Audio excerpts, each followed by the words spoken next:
So we have already seen how we created this app, a basic app, and displayed Hello Shiva. Uh, okay. So first we will see a high level overview of a Rails application. In the Rails application, all these files are automatically generated when you give the command uh,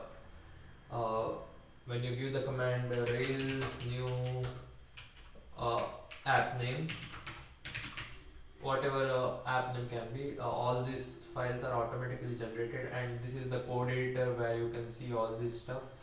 uh, so to avoid distraction, I'm removing those. So we let's see a high level overview of what each thing will hold in app. In app folder, this is the main folder. In app folder you will see assets, and assets hold all the css style sheet images. uh, in website in website, whatever background images you use or any logos you use, all you can store in these assets. And also you can add .css files in the style sheet.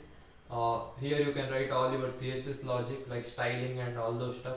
And in channel, it is used for web sockets, which we will be focusing further in depth when we do that. Then comes controller. In controller, uh, all the your request logic is taken in the controller, and this is one of the main folder. This is how your route will take the command from the controller. And after this there are helpers, and helpers will basically, okay, in depth we will see in further. Once I start learning more and more, I will be explaining more and more. In JavaScript folder you will store all the JavaScript logic, and in jobs you store all the background jobs. More about that further. Right now we are just starting with Ruby on Rails, so let's not focus on these things. We will focus whenever it is more required, but I'm just giving a brief overview. And mailers is used for all the email logic. In Ruby on Rails you can like send mail, send notification, all those things are done in mailers. And model is basically used to talk with the database. After that, views stores all the HTML templates. So that time we displayed a hello Shiva message, hello engineer Shiva fans. This message we displayed from the views. And then there comes bin. And bin okay, I don't properly know about bin, but bin stores all the bundle, all those logic. Then comes config. Config is used to store all the configuration. Like it can be route configuration, it can be database configuration. All the configuration are most of the cases can be like stored here. And after that, db here you will see files like seeds, then a schema, and migration files. All the database related stuff is stored here.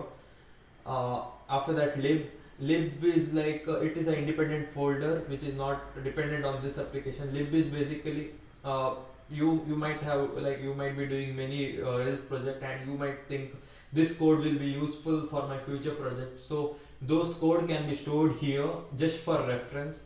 It is like your personal library where you refer the code and use it in your current code. Then comes log. Log is like development log. I don't properly know about it, I will tell you in future. Then public. Public is a folder. It is used whatever you want to show to the outer world, you can put in public folder. Then storage, more about this later. Then test like some people use default test case, but some prefer, like me, rspec. It is like you are writing test cases for your program, which can be written here. Then temp. Temp is used to store temporary folders like cache, screenshots. Some people don't use this. uh, then come vendor. Vendor is used for any third party libraries required for your application. More about that later. Then comes jump file. So jump file is used to so that you need not have to manage any third party jumps. and you can directly use them in your project. It installs a custom library, the custom third party library, and you need not have to manage that. Those will be managed by the contributors. So this is about it in short.